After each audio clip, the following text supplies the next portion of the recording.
చెప్పుటకు ప్రయాసపడతారు. बहुत सारे लोग जब उनको संदेश देने का जब समय आता है तो उस समय में वे बाइबल निकालते हैं, पढ़ते हैं, यहाँ का वचन वहाँ का वचन देखकर लिख कर तैयारी करते हुए आते हैं। అది నీ స్వంత ఆలోచన. वो जो भी विचार है वो तो आपका खुद का विचार है। ప్రభు మాట్లాడినప్పుడే హృదయాల్లో ఆయన కార్యం జరిగిస్తాడు. जब प्रभु बात करता है तभी हृदय में सभी के हृदय में कार्य होता है। అందుకొరకే ఒక్క తప్పిపోకుండా శ్రద్ధగా బైబిల్ చదువుతూనే ఉండాలి, ప్రార్థన చేస్తూనే ఉండాలి ప్రతి దినం. इसीलिए हम जब संदेश देना है तो हम हर दिन प्रभु का वचन पढ़ते रहना है और हर दिन हमें प्रार्थना भी करते रहना है।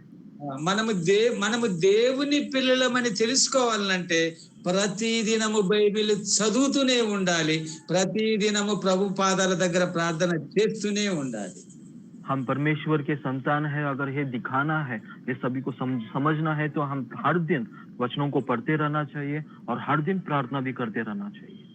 దేవుని పిల్లలు ఎప్పుడు బజార్లు తిరగకూడదు, టైం పాస్ కొరకు ఎక్కడికి వెళ్ళకూడదు.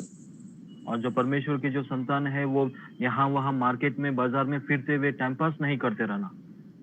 ప్రభు పిల్లలు ఎప్పుడు ప్రభు దగ్గరనే సమయం గడపాలి.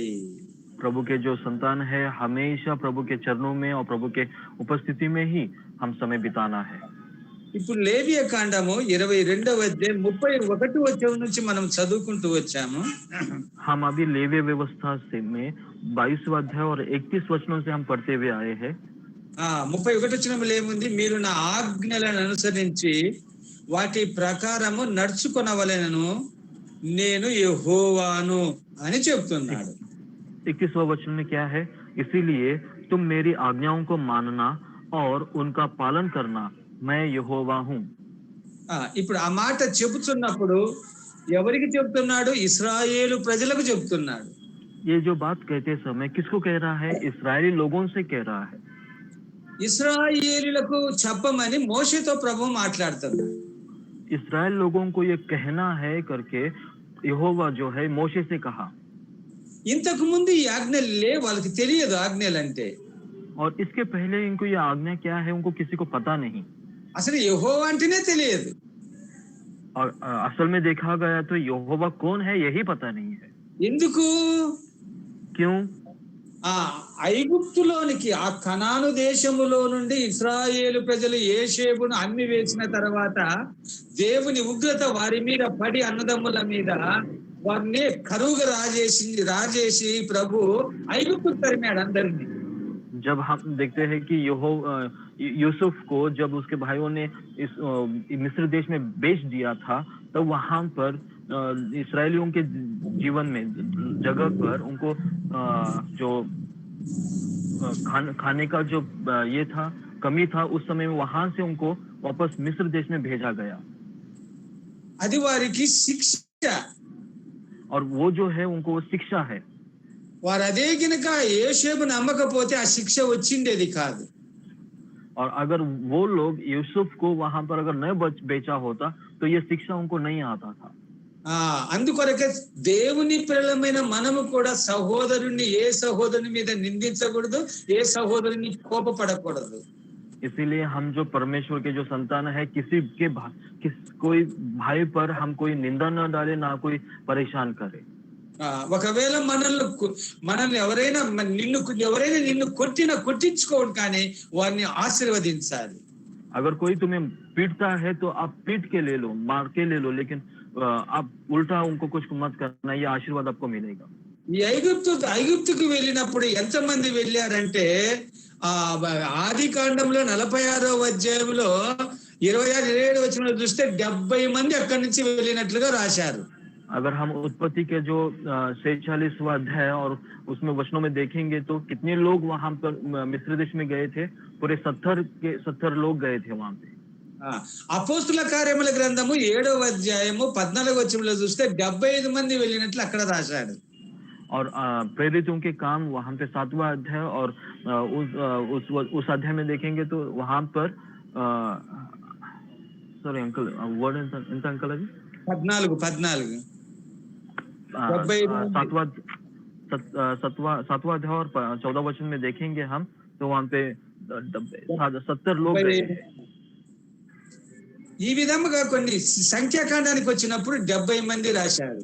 ఈ సంఖ్యాకాండం और అంటే నిర్గమకాండం మొదటి అధ్యాయంలో చూసినప్పుడు ఆ ఆ 70 మంది. और जब निर्गम के जो ग्रंथ में देखेंगे तो 70 लोग लिखा गया है वहां पे।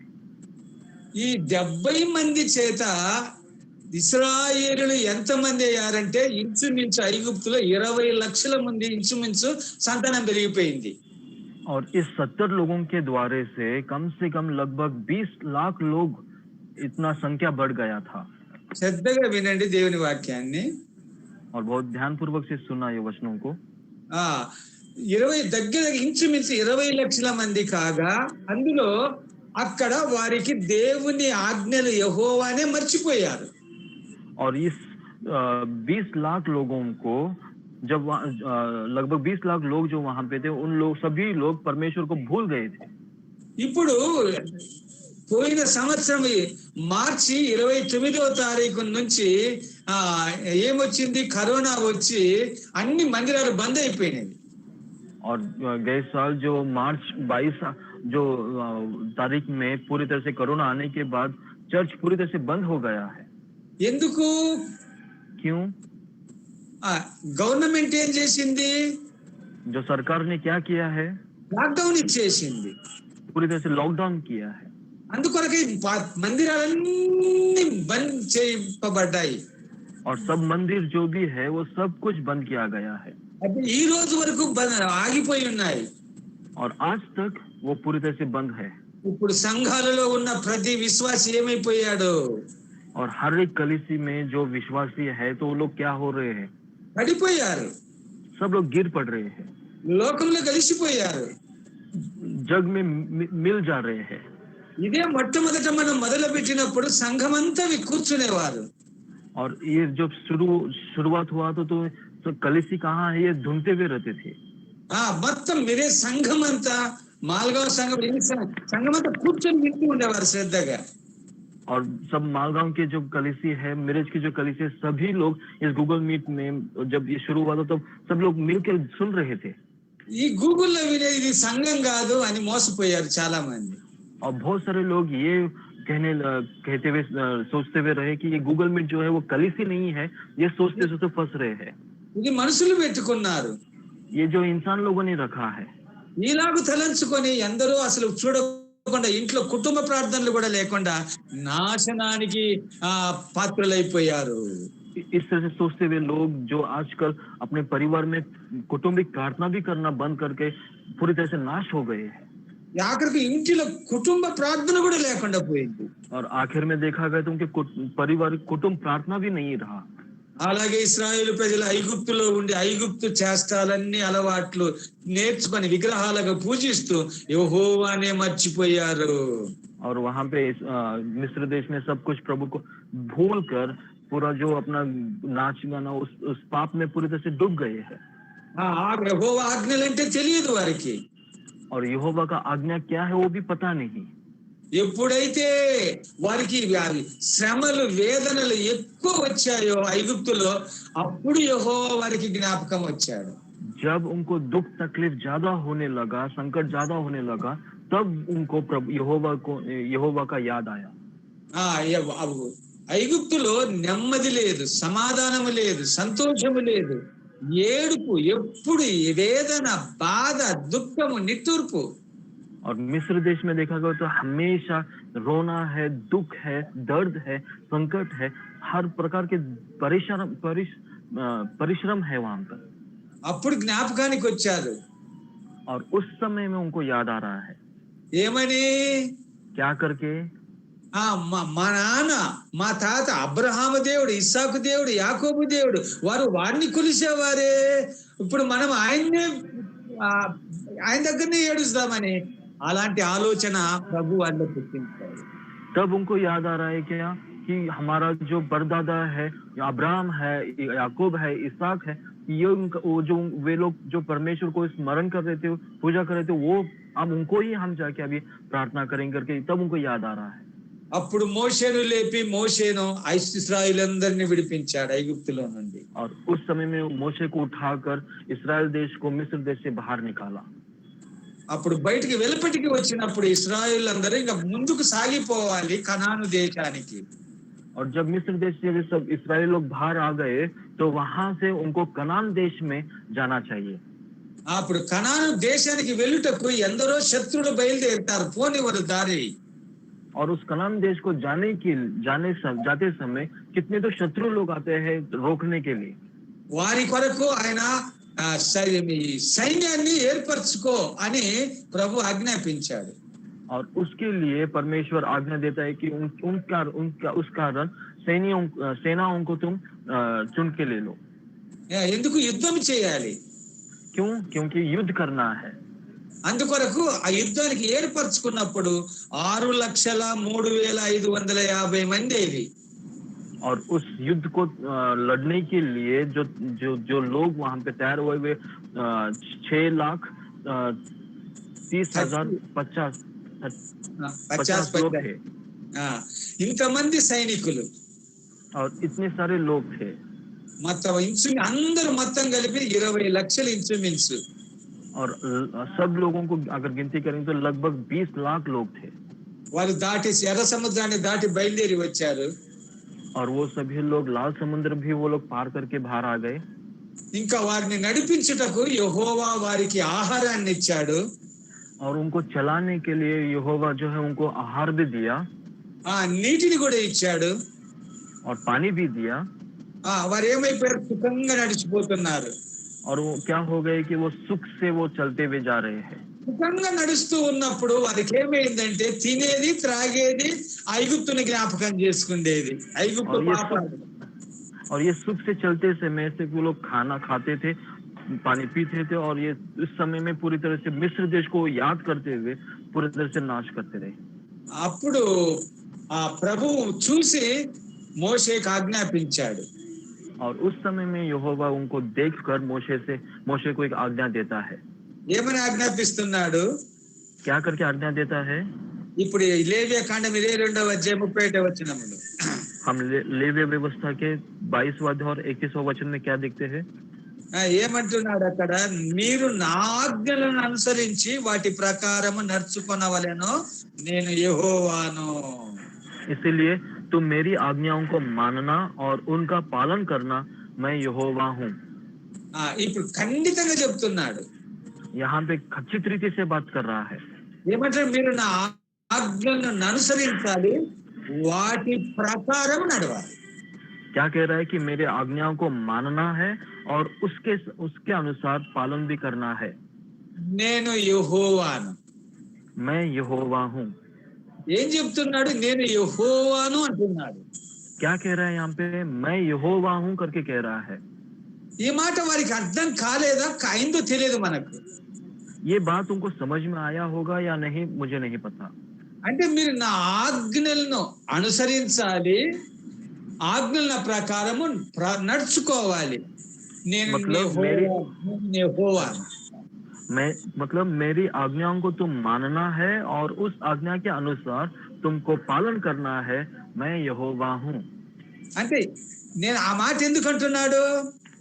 क्यों ये बात कह रहा है? నిర్గమకాండము 20వ అధ్యాయములో 5వ వచనములో ఏమనిందో చూడు. निर्गम का जो पुस्तक उसका 25वां अध्याय और 5वां वचन क्या कहते हैं? देखो, అందరూ బైబిల్ చూసుకోండి. మరాఠీ, ఇంగ్లీష్ గానీ, హిందీ బైబిల్ గానీ, తెలుగు बाइबल में देखो, कौन से भी भाषा हो, तेलुगु, इंग्लिश या मराठी हो, सभी लोग अपने बाइबल में देखना.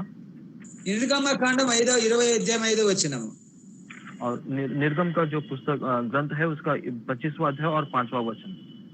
ఆయన ఆజ్ఞాపిస్తూ వస్తున్నాడు. 20వ అధ్యాయం మొదటి నుంచి 5వ వచనంలోకి వచ్చాగా ఆజ్ఞల గురించి ఏమంటాడు? ఏలయనగా నీ దేవుడనైన యెహోవానగు నేను రోషము గల దేవుడను, నన్ను ద్వేషించు వారి విషయములో 3-4 తరముల వరకు తండ్రుల దోషమును కుమారుల మీదకి రప్పించదని అంటున్నాడు. అంకల్, నిర్గం 25 కదా అంకల్? 20వ అధ్యాయం 5వ వచనం. लाल रंग से रंगी हुई मेढ़ों की खाले सुएजों, हाँ, ओके ओके, क्षमा करो, निर्गम का जो 20वां अध्याय उसका 5वां वचन।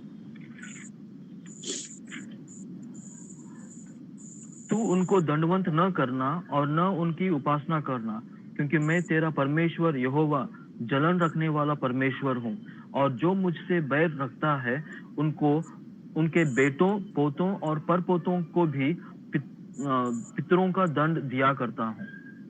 ఏమంటున్నాడు ఇక్కడ? यहाँ पे क्या कह रहा है? నేను రోషము గల దేవుడను. मैं जलन करने वाला परमेश्वर हूँ। రోషము గల దేవుడని అంటే जलन रखने वाला परमेश्वर मतलब అక్కడ ఎవరైతే యెహోవాను ఏం చేస్తారు, ద్వేషిస్తారో, ఎవరు ద్వేషిస్తారో వారిని శిక్షిస్తానని. जो कोई यहोवा को द्वेष करते हैं उन लोगों को यहोवा जो है शिक्षा देता है। ఎప్పటి వరకు? 4 తరములు అన్నాడు, 3-4 తరాలు. कब तक? 3-4 पीढ़ियों तक। అంటే యెహోవాను ద్వేషించడం అంటే అర్థం ఏంటిది? यहोवा को द्वेष करना, इसका मतलब क्या है? ఆయన ఇచ్చిన ఆజ్ఞలను అనుసరించి నడుచుకోకుండా ఉండటమే ద్వేషించటం. उसने जो आज्ञा दिया है उसको न मानते हुए उसके अनुसार न चलने वाले लोग वही उसको द्वेष करते हैं। అందుకొరకే లేవియా కాండం 22వ అధ్యాయము 31వ వచనంలో ఏమంటున్నాడు ఆయన? इसलिए लेवी व्यवस्था उसका 22वां अध्याय और 31वां वचन में क्या कहता है? మీరు నా ఆజ్ఞలను అనుసరించి వాటిని ప్రకారము నడుచుకొనవలెను, నేను రోషము గల యెహోవాను, లేకపోతే 3-4 తరముల వరకు శిక్షించదను. मेरी आज्ञाओं को मानना और उनका पालन करना, क्योंकि मैं जलन रखने वाला परमेश्वर हूँ, नहीं तो फिर आपके जो 3-4 पीढ़ियों तक आपको शिक्षा देते रहूंगा। మీరు వినండి జాగ్రత్తగా, ఇక్కడ జరిగిన సంగతి, అది వాస్తవంగా జరిగిన సంగతి మీతో ప్రభు మాట్లాడుతున్నాడు. यहाँ पे जो वास्तविक रीति से जो हुआ है उसके बारे में बोल रहा है और आपसे प्रभु बात कर रहा है। యెహోవా ఆజ్ఞలను అనుసరించక ఆయన ద్వేషించారు అనుకో, ఇన్ని 3-4 తరముల వరకు శాపం పడుతుందని ప్రభు చెప్తున్నాడు ఇక్కడ. यहोवा के आज्ञाओं को अगर आप नहीं चलते हो उसकी वजह से उसके अनुसार परमेश्वर यहोवा जो है आपको 3-4 पीढ़ी तक आपको नाश करेगा। ఇశ్రాయేలులు అంటే యాకోబు కుమారులు 11 మందిలో 10 మంది అన్నగారు కలిసి యోసేపును శిక్షించి అమ్మివేశారు. याकूब के जो संतान है उन संतानों में से 10 जो बच्चे हैं यूसुफ को पकड़कर उसको बेच दिया, मिस्र देश में बेच दिया उनको। తమ తండ్రి చెప్తున్న ఆజ్ఞలను అనుసరించలేదు. उनके पिता ने जो आज्ञा दिया था उसके अनुसार उन्होंने किया नहीं। అప్పుడు అబ్రహాము, ఇస్సాకు, యాకోబులు, అబ్రహాము చెప్పిన ఆజ్ఞ ఇస్సాకు నడిచాను, ఇస్సాకు చెప్పిన ఆజ్ఞలు యాకోబు నడిచాను, యాకోబు చెప్పిన ఆజ్ఞలు ఈ 11 మంది కుమారులు అనుసరించాలి. अब्राहम ने जो दिया हुआ आज्ञा इसहाक ने पालन किया, इसहाक ने दिया हुआ आज्ञा याकूब ने पालन किया, याकूब ने दिया हुआ आज्ञा, ये 10 लोग उन आज्ञा को पालन नहीं किया। అందుకే వారికి ఏమొచ్చింది? ఐగుప్తుకు ప్రభు ఆయన ఉగ్రత పడ్డది. ఆయన రోషము గల దేవుడు గనక వారి తరాల ఐగుప్తులో 430 సంవత్సరాలు శాపగ్రస్తులైపోయారు. इसीलिए क्या हुआ कि उनके पीढ़ियों को मिस्र देश में जाने के बाद उनके जो 4 पीढ़ियां है 430 साल तक उनको तकलीफ में वो लोग लेकर गए। వింటూ ఉన్న మీతో ప్రభు మాట్లాడుతున్నాడు. सुनने वाले आपसे प्रभु बात कर रहा है, మాట్లాడుతున్నాడు, మీరు వింటున్నారు, बात कर रहा है और आप सुन रहे भी हो। కానీ దేవునికి భయపడగా వారు ప్రవర్తించారు గనక ఎన్ని తరాలు వారికి దేవుని శాపం ఉగ్రత పడినదో చూడండి. प्रभु के वचनों को वो पालन न करते हुए ऐसे ही चले तो कितने सालों तक ये पीढ़ी जो है चलते हुए आया होगा। ఇప్పుడు ఐగుప్తులో నుండి విడిపింపబడిన తర్వాత ఇప్పుడు యెహోవా మోషేతో చెప్తున్నాడు, మోషే వారితో మాట్లాడు, నా ఆజ్ఞలను అనుసరించి వాటి ప్రకారం నడుచుకోవాలి, నేను రోషము గల దేవుడను అంటున్నాడు. जब मोशे से प्रभु बात कर रहा है कि जब लोग मिस्र देश से बाहर निकले तो उनसे कह रहा है कि अब उनसे कह कि मेरी आज्ञा को मानना है और उसके अनुसार चलना है करके। ఇప్పుడు 32వ వచనంలో ఏమంటున్నాడు? నా పరిశుద్ధ నామమును అపవిత్రపరచకూడదు, నేను ఇశ్రాయేలులో నన్ను పరిశుద్ధినిగా చేసుకొందును అంటున్నాడు. और 32वां वचन में क्या कहता है देखो, लेवियों के 22 और 32, और मेरे पवित्र नाम को अपवित्र न ठहराना, क्योंकि मैं इसराइलियों के बीच अवश्य ही पवित्र माना जाऊंगा। ఏమంటున్నాడు ఇక్కడ? यहाँ पे क्या कह रहा है? నా పరిశుద్ధ నామమును అపవిత్రపరచకూడదు, నేను ఇశ్రాయేలులో నన్ను పరిశుద్ధునిగా చేసుకొందును. मेरे पवित्र नाम को अपवित्र न ठहराना, क्योंकि मैं इसराइलियों के बीच अवश्य ही पवित्र माना जाऊंगा। ఇప్పుడు ఇక్కడ రెండు పదాలు మనకు కనపడుతున్నాయి. यहाँ पे दो शब्द यहाँ पे दिखाई देता है। ఏమంటున్నాడు? ఒకటి, నా పరిశుద్ధ నామమును మీరు అపవిత్రపరచకూడదు. एक जो है मेरा जो पवित्र नाम को अपवित्र न ठहराना। ఇప్పుడు వింటూ ఉన్న మీరు ప్రభు పిల్లలు, ఆయన ఏర్పరచుకున్నాడు. ఐగుప్తులో నుండి ఇశ్రాయేలుని ఏర్పరచుకొని ఇలా ఆజ్ఞాపించాడు. మనల్ని కూడా లోకమని ఐగుప్తులో నుండి విడిపించి మనల్ని ప్రత్యేక జనాంగంగా ఆయన సంఘంగా చేర్చుకున్నాడు గనుక మనకు కూడా ఇది మాట్లాడుతున్నాడు ప్రభు. వింటూ ఉన్న మీతో మాట్లాడుతున్నాడు. जो सुन रहे हुए आपको भी परमेश्वर बात कर रहा है। जिस तरह से इसराइलियों को मिस्र देश से बाहर निकाला, उसी तरह से आपको भी इस दुनिया के पाप से आप बाहर निकालकर एक अलग सा एक राज्य बनाया है, आपको एक अलग सा लोग बनाया है, और ये जो वचन है आपको भी लागू है। ఇప్పుడు 32వ వచనంలో ఏమంటున్నాడు? నా పరిశుద్ధ నామమును అపవిత్రపరచకూడదు. अभी 32वां वचन में क्या कह रहा है कि मेरा पवित्र नाम को अपवित्र न ठहराना। అంటే అపవిత్రపరచకూడదు అంటే ఎప్పుడు పవిత్రపరుస్తుండాలి ఆయన నామమును. अपवित्र न ठहराना मतलब क्या है कि उसका नाम को हमेशा हम पवित्र ही ठहराते हुए जाना चाहिए। ఇప్పుడు పవిత్రపరచాలంటే అర్థం ఏంటిది? पवित्र ठहराना मतलब क्या है? ఏం తప్పు చేయకుండా ఉండటమా? क्या कुछ गलत न करते हुए रहना इसका मतलब है? ఎవరిని తిట్టకుండా ఉండటమా? किसी को कुछ गाली न देना इसका मतलब है क्या? ఏంటి అసలు దీని అర్థం? क्या इसका मतलब असल में? దీని అర్థం ఏంటిది? 32 అది ఏమంటారు? నా పరిశుద్ధ నామమును ఇశ్రాయేలులారా మీరు అపవిత్రపరచకూడదు. हे इस्राएली लोग, मेरे जो पवित्र नाम को आप अपवित्र न ठहराना कह रहा है। అపవిత్రపరచకుండా ఉండాలి అంటే अपवित्र न ठहराना मतलब क्या है? ఆజ్ఞలను అనుసరించి వాటి ప్రకారం నడుచుకోవాలి. इसका मतलब आज्ञाओं को मानते हुए और उसके अनुसार पालन करते हुए चल रहना है। 32వ వచనములో ఉండే మాటకు అర్థం ఏంటిదంటే పైన 31వ వచనం 31లో రాసిన అర్థం అది. 32वां जो वचनों का जो उसका मतलब क्या है वो 21वां वचनों में लिखा है। ఏమంటున్నాడు? మీరు నా ఆజ్ఞలను అనుసరించి వాటి ప్రకారము నడుచుకోవాలి. क्या लिखा है? मेरी आज्ञाओं को मानना और उनका पालन करना। అప్పుడు నా పరిశుద్ధ నామము పవిత్రంగా ఉంటుంది. तब मेरा जो पवित्र नाम है वो पवित्र ही रहेगा। అంతేగా, దాని పక్కన ఏముంది? నేను ఇశ్రాయేలులో నన్ను పరిశుద్ధినిగా చేసుకొందును. वहां पे बाजू में क्या लिखा है कि मैं इस्राएलियों के बीच अवश्य ही पवित्र माना जाऊंगा। ఇప్పుడు ఆయన ఏమంటున్నాడు? ఇశ్రాయేలు మధ్య నన్ను పరిశుద్ధినిగా చేసుకొందును. वहां पे क्या लिखा है कि इस्राएलियों के बीच में अवश्य ही मेरा नाम पवित्र माना जाएगा। ఇప్పుడు దీని అర్థం ఏంటిది? इसका मतलब क्या है? అంటే యెహోవా పరిశుద్ధుడు కాదా?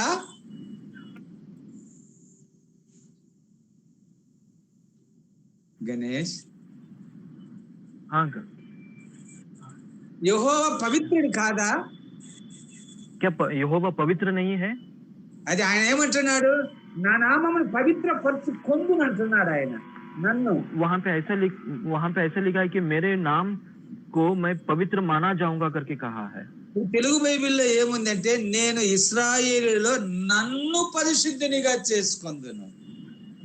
हिंदी में ऐसा है कि इस्राएलियों के बीच अवश्य ही पवित्र माना जाऊंगा। అంటే ఇక్కడ ఏమంటున్నాడు? నన్ను పవిత్ర చేసుకుంటాను. మీరు ఆజ్ఞలు గైకొని పవిత్రంగా ఉంటే నన్ను పవిత్రంగా చేసుకుంటాను అంటున్నాడు ఆయన. इसका मतलब क्या? अगर आप मेरे आज्ञाओं को मानते हुए उसके अनुसार चलते हो, आप उस समय में मेरा नाम पवित्र माना जाएगा। అలాగంటే ఇక్కడ దీని అర్థం ఏంటిది? इसका मतलब क्या है फिर? ఇదే లేవియ కాండము 11వ అధ్యాయము 44వ వచనములో మీ దేవుడైన యెహోవాను పరిశుద్ధుడు అని అంటున్నాడు. इसी लेविया की पुस्तक में उसका जो 11वां अध्याय और 14 वचन में देखो क्या लिखा है। 44 में क्या लिखा है देखो। మీ దేవుడైన యెహోవాను పరిశుద్ధుడని నేను అంటున్నాడు ఆయన. वहां पे लिखा है क्योंकि मैं तुम्हारा परमेश्वर यहोवा हूँ, इस कारण अपने आप को शुद्ध करके पवित्र बने रहो क्योंकि मैं पवित्र हूँ। ఆయన పరిశుద్ధుడు, ఆయన वो पवित्र है। మరి ఇక్కడ ఎందుకు ఇలా ఉంది ఆ మాట, నన్ను నేను పవిత్రపరచుకుందును అని? तो यहाँ पे ऐसा क्यों है कि मैं उनके बीच में पवित्र माना जाऊंगा करके? వింటూ ఉన్న ప్రభు మీతో మాట్లాడుతున్నాడు. सुनने वाले लोगों से प्रभु बात कर रहा है। ఇశ్రాయేలుతో మాట్లాడిన దేవుడే ఇప్పుడు నీతో నాతో మాట్లాడుతున్నాడు. इस्राएलियों के से बात करने वाला यहोवा ही आपसे और मुझसे बात कर रहा है। ఇక్కడ ఆయన నామము అంటే అర్థం ఏంటిది? यहाँ पे उसका नाम, उसका मतलब क्या है? ఆయన పేరు యెహోవా. उसका नाम जो है यहोवा है। ఆయన నామము అంటే ఇశ్రాయేలు ప్రజలే. उसका नाम का मतलब क्या है? इस्राएली लोग ही है। ఇశ్రాయేలుడు ఆయన ఆజ్ఞాపించినవి ఆజ్ఞలను అనుసరించి నడుచుకుంటే ఆ ఇశ్రాయేలు ప్రజలు అంటే ఆయన నామము పవిత్రముగా ఉంటుంది. इसका मतलब इस्राएली लोग उसके आज्ञाओं को मानकर उसके अनुसार चलते हैं तो वही नाम, वही लोगों जो नाम है पवित्र बना जाएगा। मतलब यहोवा ही पवित्र माना जाएगा। అనుసరించి మీరు ప్రవర్తిస్తే నన్ను నేను పరిశుద్ధపరచుకుందునంటే మీరు పరిశుద్ధులుగా అవుతున్నారంటే నా ఆజ్ఞలను అనుసరించుట వలన నా నామమనే ఇశ్రాయేలీయులను పరిశుద్ధపరచుదును. जब हम आज्ञाओं को मानते हुए उसके अनुसार पालन करते हैं तो हम पवित्र बनते रहते हैं और उस पवित्र बनते समय ही यहोवा का नाम पवित्र वहां पे होते रहता है। ఇశ్రాయేలులు ఎంత పరిశుద్ధము అవుతుంటారో ఆజ్ఞలను అనుసరించి, जब जो इस्राएली लोग वचनों के अनुसार पालन करते हुए जब चलते रहते हैं और उतना पवित्र होते हैं, ఆయన నామము పరిశుద్ధమవుతుంటది. और उस समय में उसका यहोवा का नाम जो है वो पवित्र होते रहता है। ఎట్లా దీని అర్థము? इसका मतलब क्या है? ఇప్పుడు మనల్ని ప్రభు ఏర్పరచుకున్నాడు. अभी हमें प्रभु ने हमें चुना है।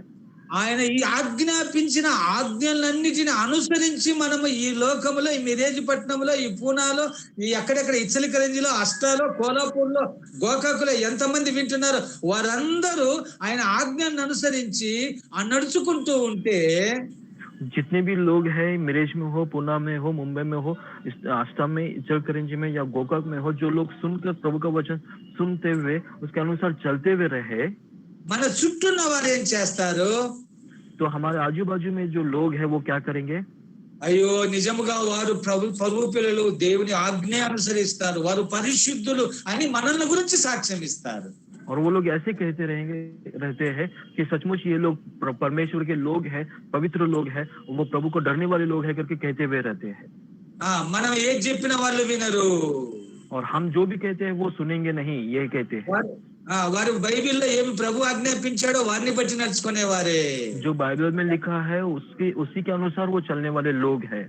అప్పుడు ఆయన నామం అనే మనము ఆయన సంఘముగా ఉన్న మనల గురించి ఏమైతుంటది? పరిశుద్ధపరచబడుతుంటది. और उसका जो नाम है हम हमारे वजह से उसका नाम पवित्र माना जाता है। వారి ప్రభు పరిశుద్ధుడు, और प्रभु जो है वो पवित्र है, అందుకొరకే వారు పరిశుద్ధులుగా ఉన్నారు.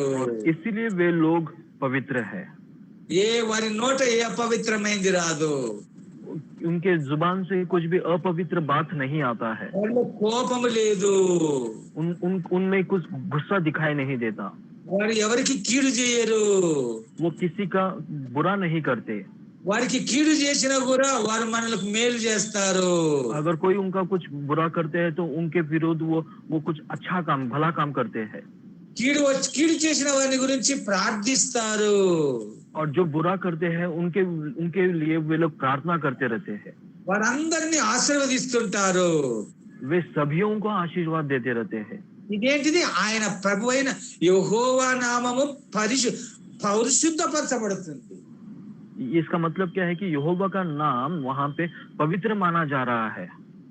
ఇప్పుడు ఆయన ఆజ్ఞలు అదే 31వ వచనంలో ఏముంది, ఆయన ఆజ్ఞలను అనుసరించి నడుచుకోవాలి, వాటిని అనుసరించాలి, వాటిని బట్టి నడుచుకోవాలి.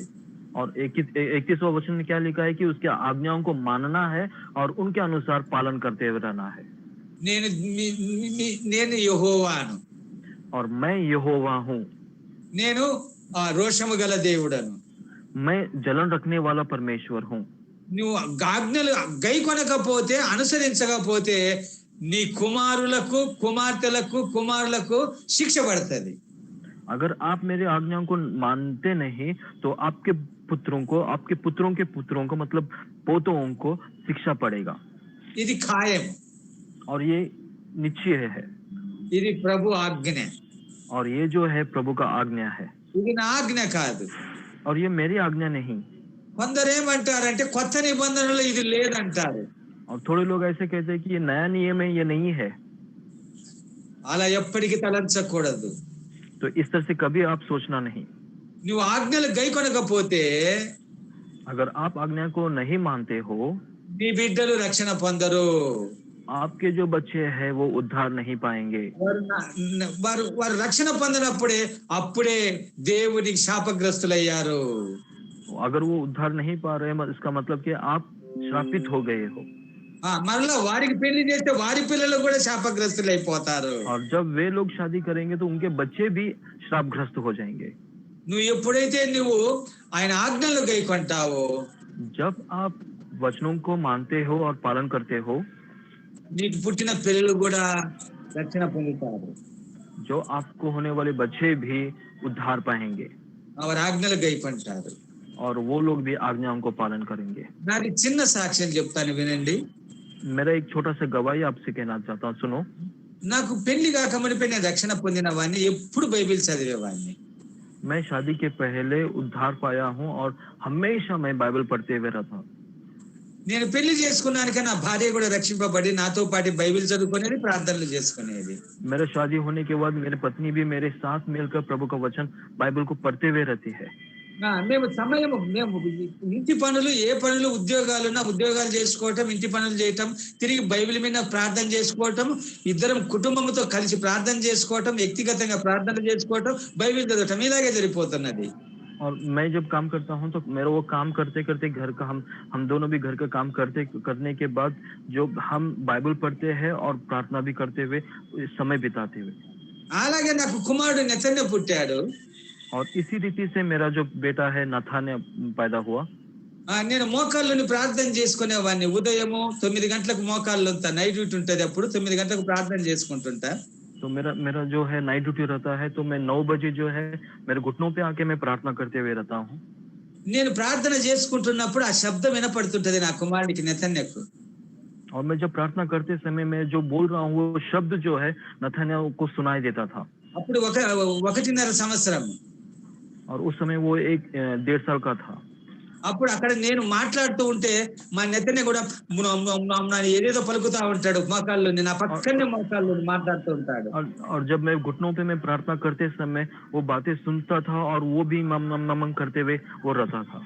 ఎంతసేపు ఉంటాడు ఎంతసేపు, అట్లా అలవాటు అయిపోయింది నెతన్య ఏనోసు మధ్య వాళ్ళకి ఇలా. और जितना समय मैं वहाँ पे प्रार्थना करता रहता हूँ उतना ही समय वो भी वहाँ पे रह कर ही समय बिताता। और इसी रीति से नथान्या, इनोश और जरोआ भी ऐसे ही सीखते गए। అలాగూ మీరు కుటుంబాల్లో తల్లిదండ్రులు మీరు అలా లేరనుకో, ఇప్పుడు अगर आप आपके परिवार में आप माता पिता अगर इस तरह से नहीं रहे, నువ్వు బైబిల్ చదవవు, ప్రార్థన చేసుకో, ఉదయం లేచి తిరిగి రాత్రి పడుకునేంత వరకు సంఘానికి వెళ్ళటం మాత్రమే తప్ప, तुम बाइबल पढ़ते नहीं, सुबह उठने से लेकर शाम के रात के सोने तक कुछ बाइबल नहीं, प्रार्थना नहीं, और यहाँ वहाँ की चर्चा वे करते हुए रहे, అలాగైతే పిల్లలకు కూడా అలవాటు కాదది.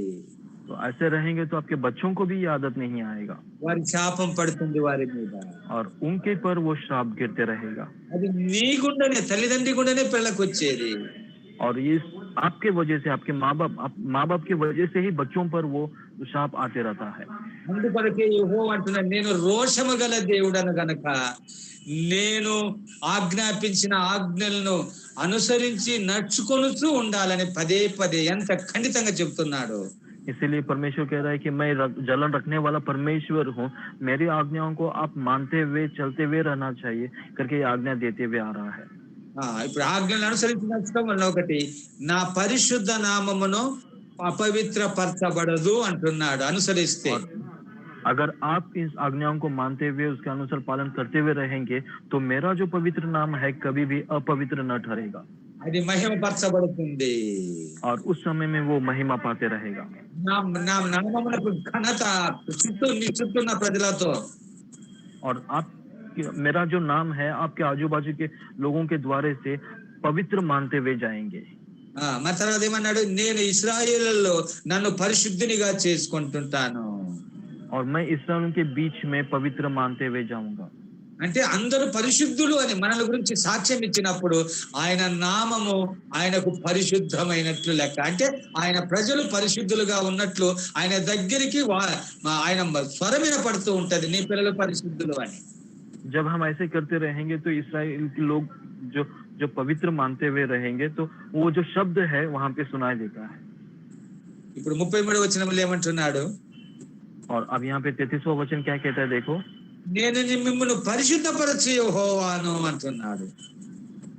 जो तुमको मैं मिस्र देश से निकाल लाया जिससे तुम्हारा परमेश्वर बना हो, मैं यहोवा हूँ। ఏమంటున్నాడు, यहाँ पे क्या कह रहा నేను है, మిమ్మల్ని పరిశుద్ధపరచు యెహోవాను, నేను మీకు దేవుడనయ్యుండునట్లు ఐగుప్తు దేశములో నుండి మిమ్మల్ని రప్పించిన యెహోవానని చెప్పుమో. क्योंकि मैं तुम्हारा पवित्र करने वाला यहोवा हूँ जो तुमको मिस्र देश से निकाल लाया है जिससे तुम्हारा परमेश्वर बना हो, मैं यहोवा हूँ అని ఇశ్రాయేలుకు చెప్పమని మోషేతో చెప్తున్నాడు. और ऐसे कहते हुए मोशे से कह रहा है कि तुम ये इस्राएलियों से कहो। ఏం చెప్తున్నాడు, क्या कह रहा है, నేను మీకు దేవుడనై ఉండునట్లు ఇంతవరకు ఐగుప్తులో మీకు నేను దేవుడను కాదు, మీరు ఎవరినెవరిని పూజించారో నాకు తెలియదు, గాని ఇప్పుడు మీకు నేను మీ దేవుడనై ఉండునట్లు ఐగుప్తు దేశములో నుండి మిమ్మల్ని రప్పించినాను, నేను రప్పించి విడుదల చేసి యెహోవా మీకు దేవుడు, ఆయన పరిశుద్ధపరిచిన దేవుడు అని ఇందుకని చెప్పు మోషే ప్రజలతో అని చెప్పమంటున్నాడు. मोशे से ऐसा कह रहा है कि मिस्र देश में जब तुम थे तो वहां पे आपने कितने तो लोगों को पूजा किया है वो मुझे नहीं पता, लेकिन मैं तुम्हारा परमेश्वर बना रहा हूँ, इसीलिए तुमको मैंने मिस्र देश से बाहर निकाला और आपको पवित्र किया है। ఇది వరకు ఐగుప్తులో ఉన్నప్పుడు మీరు పాపులు, మీరు విగ్రహారాధికులు, మీరు నాశనానికి కారకులైపోయారని యెహోవా ఆజ్ఞ అక్కడ మనకు అర్థమవుతుంది. और यहाँ पे क्या समझ में आता है कि वहां जब तुम मिस्र देश में थे तो वहां पे आप पाप कर रहे थे, आप पापी रहे, गलत काम कर रहे थे करके यहाँ पे समझ में आता है। ఇప్పుడైతే మీరు యెహోవాను అనుసరిస్తున్నారు గనక మీరు కనాను చేరుతారు, పరలోకమునకు వెళ్తారు. ఇందుకు మీ దేవుడను నేను యెహోవాను గనక మిమ్మలను నేను పరచుచు నా ఆజ్ఞలు గైకొంటున్నప్పుడు మిమ్మలను పరలోకమునకు తీసుకుని వెళ్ళేదను. और अभी जब तुम मेरे आज्ञाओं को मान रहे हो, उसके अनुसार पालन कर रहे हो, तो आपको कनान देश में ले जाने के लिए हो रहा है और आपको स्वर्ग में भी आपको ले जा रहा है करके इस तरह से यहाँ पे, और मैं तुम्हारा परमेश्वर हूँ और आपको मैंने पवित्र बनाया है करके यहाँ पे ये समझ में आ रहा है। నీవు ఐగుప్తులో ఉన్నప్పుడు నేను పరలోకం తీసుకుని వెళ్ళేవారు ఎవరు లేరు. जब तुम मिस्र देश में हो तब उस समय में आपको स्वर्ग को ले जाने वाला कोई भी नहीं था। ఇప్పుడు చూడు, మిమ్మల్ని నేను యెహోవాను గనక మిమ్మల్ని విడిపించాను. अभी देखो यहाँ पे मैं यहोवा हूँ, इसीलिए आपको वहां से मैंने बाहर निकाला है, మీకు సుఖముగా నడిపిస్తున్నాను మిమ్మల్ని. आपको मैं सुखदायी से चला रहा हूँ। ఆహారం కోసం కష్టపడవలసిన అవసరం లేదు. और अभी यहाँ पे आहार के लिए कुछ कष्ट करना कुछ जरूरत नहीं, నీళ్ళ కొరకు కష్టపడేదేం లేదు, पानी के लिए कष्ट करना कुछ जरूरत नहीं है। నీ దగ్గరకే వస్తున్నాయి ఆహారం, నీళ్లు త్రాగుటకు తినుటకు. आपके पास ही आ रहा है वो सब आहार और पानी भी आपके पास ही आ रहा है। ఎంత సుఖమో చూడు వారికి, कितना सुखदायक है ना यहाँ पे। ఆ సుఖాన్ని నీకు నాకు కూడా ప్రభు ఇస్తున్నాడు. और ये जो सुख है आपको और मुझको दे रहा है, అది నీకు అర్థం కాలేదు. ये आपको समझ में आना चाहिए। నీకు అర్థం కావాలంటే ఆ సుఖము నీకు అర్థం కావాలంటే ఆయన ఆజ్ఞలనే అనుసరించాలి, వాటిని బట్టి నడుచుకోవాలి. अगर आपको ये समझना है तो उसकी आज्ञा को मानना है और उसके अनुसार पालन भी करना है। ఇది మీ మనసు, ఇది మీకు అర్థం కావాలి ఈ మాట. ये बात जो है आपको समझ में आना चाहिए। ప్రభు ఆజ్ఞ మీకు అర్థం కాకపోతే ఎంత చెప్పి ప్రయోజనం ఏమీ లేదు, నా నోరు పోవాల్సిందే. अगर आपको ये वचनों को, प्रभु का आज्ञा को आपको समझ में नहीं आ रहा है तो कुछ मैं कितना भी आपको समझाऊं, मैं चिल्लाते हुए कहूं तो भी आपको समझ में नहीं आएगा। ప్రభు ఆజ్ఞలని మీరు నమ్మండి. आप प्रभु की जो आज्ञाओं को आपको विश्वास करना है। ఇశ్రాయేలు ఆజ్ఞలను అనుసరించకపోయినప్పుడు ఆనాడు ఇశ్రాయేలును వెంటనే శిక్షిస్తూ వచ్చాడు ప్రభు. जब इस्राएली लोगों ने परमेश्वर का आज्ञाओं को नहीं माना, उसी समय पर परमेश्वर का शिक्षा उन पे आ गया। ఇది ఈనాడు కూడా ప్రభు అయిన శిక్ష మన మీద పడకుండా ఉండాలి అంటే ఆయన ఆజ్ఞలనే అనుసరించాలి, ఆయన ఆజ్ఞలనే గైకొనాలి, శ్రద్ధగా వినాలి. इस समय में भी अगर हमें उसकी शिक्षा हमारे जीवन पर न आए तो इसीलिए हम उसके आज्ञा को मानना है, उसका अनुसार चलना है ताकि हम पर वो शिक्षा न आ जाए। ఇశ్రాయేలు దేవుడైన యెహోవా ఇశ్రాయేలుకు ఏ ఆజ్ఞలైతే ఇచ్చాడో ఈనాడు నీకు నాకు కూడా అదే యెహోవా అనే యేసుక్రీస్తు ప్రభువు మనకు కూడా ఆజ్ఞలు ఇచ్చాడు. जो इस्राएलियों को यहोवा ने जो आज्ञा दिया है, वही यहोवा जो इन दिनों में हम सभियों को प्रभु यीशु मसीह जो हमें आज्ञा उसके द्वारा से हमें मिल रहा है। యెహోవా అనే యేసుక్రీస్తు ప్రభు. यहोवा मतलब प्रभु यीशु मसीह, ఆయన శరీరధారి వచ్చిన ప్రభు. और वो जो है देह रूप से आया हुआ प्रभु है। ఆ దినాల్లో కనానుకు నడిపించిన యెహోవా ఇప్పుడు మన పరలోకమనే కనానుకు మనల్ని నడిపించుచున్నాడు ప్రభు అయిన యేసుక్రీస్తు. उस समय में कनान को चलाने वाला जो यहोवा है, इस समय में हम सभियों को स्वर्ग में ले जाने वाला प्रभु यीशु मसीह है। స్వర్గ పరలోకమునకు తీసుకొని వెళ్ళేంత వరకు ఆయన ఆజ్ఞలను వింటూ ఉండాలి, గైకొంటూ ఉండాలి. हम स्वर्ग जाने तक, तब तक हम सभी प्रभु का आज्ञा को मानना है और उसके अनुसार सुनते हुए चलते हुए रहना है। వాటిని ఆజ్ఞలను అనుసరించాలి, వాటిని గైకొంటూ ఉండాలి. और उस आज्ञा को मानते हुए रहना है और उसके अनुसार पालन भी करते हुए रहना है। ఇప్పటి వరకు ఆయన ఆజ్ఞలను అనుసరించలేదేమో, ఈ రాత్రి ప్రభు నీతో మాట్లాడుతున్నాడు. अब तक तुम प्रभु के वचनों को न माने होंगे, लेकिन ये रात प्रभु आपसे बात कर रहा है। ఆయన ఆజ్ఞలను గైకొని उसकी आज्ञाओं को मानना। నీవు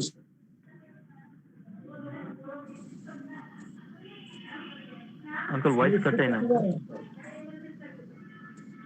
हेलो, ఆయన ఆజ్ఞలు గైకొని ఇప్పుడు నీకు సుఖముగా ఉంటావు. उसके आज्ञाओं को मानना और तब जाके तुम सुखदायी से रहेंगे। నీకు సమాధానం ఉంటుంది, आपको समाधान मिलेगा। ఎన్ని కీడులు మనకు జరిగినా నీకు సమాధానముగా ఉంటుంది. कितना भी तुम्हारे जीवन में बुरा होते हो, लेकिन फिर भी आपको समाधान मिलते रहेगा। అట్టి ప్రేమ గల ప్రభు మనకు తోడై ఉన్నాడు. उतना प्यार भरा हुआ प्रभु जो है हमारे साथ है। అట్టి ప్రభు నీకు తోడై ఉండగా నువ్వెందుకు ఆయన ఆజ్ఞలను గైకొనవు? उस तरह का वो जो प्रभु आपके साथ है तो आप उसके आज्ञा को क्यों नहीं मानते हो? రాత్రి తీర్మానం చేసుకో. ये रात आप निर्णय ले लो। ప్రభువా, నేను నీ ఆజ్ఞలను గైకొనటం లేదు, ఈ రాత్రి నుంచి గైకొంటకు నీ అందరి నమ్మిక నాకు దయచేయమని ప్రభు దగ్గర ఒప్పుకొని విడిచిపెట్టు. प्रभु से प्रार्थना करके, प्रभु मैं आप तक आपके वचनों का आज्ञाओं को नहीं माना, लेकिन आपसे आपके वचनों को आज्ञाओं को मानते हुए और मैं उसके अनुसार चलते हुए रहे हूँ, इस तरह से प्रार्थना करें। నీ ఆజ్ఞలను బట్టి నన్ను నడిపించు ప్రభు అని ఆయనకే అప్పగించు. और आपके आज्ञा के अनुसार मुझे चलने के लिए मुझे आप ही सहायता करो करके उसके पास उसको ही सौंप दो। అట్టి ప్రభు కృప నీకు దయచేస్తాడు. उस तरह का जो कृपा है प्रभु आपको देगा। ప్రార్థన చేసుకో. हम प्रार्थना करेंगे। ప్రభువా, మీకు స్తోత్రములు చెల్లిస్తున్నాను. प्रभु हम आपको स्तुति करते हैं परमेश्वर। అందరికీ స్తోత్రాలు చెల్లిస్తున్నాను. हे पिता, आपको हम स्तुति करते हैं। ఇంతవరకు మీరు మాతో మాట్లాడారు. अब तक आप हमसे बात करे हैं। విన్న మమ్ములను నీ ఆజ్ఞలను అనుసరించి నడుచుకుని వారిగా విన్న వారందరినీ నడిపించు ప్రభు. सुने वाले हम अब तक आपके वचनों को सुना है, और जो सुना है और जो लोग सुने हैं सभी सुने हुए वचनों के अनुसार चलने के लिए आप हमें सहायता करें। అతి విశ్వాసం దయచి उस तरह का विश्वास आप हमें दे दीजिए। వారిని మీకే అప్పగిస్తున్నా. उन सभी को आपके हाथों में सौंप देता। మా కొరకు తిరిగి రానయ్యున్న యేసు క్రీస్తు పరిశుద్ధ నామమున ప్రార్థిస్తున్నాము తండ్రి. हमारे लिए फिर से लौट आने वाले हमारे प्रभु यीशु मसीह के नाम में हम प्रार्थना करते हैं। ఆమేన్. आमीन आमीन। ప్రభు మిమ్మల్ని అందరినీ ఆశీర్వదించును.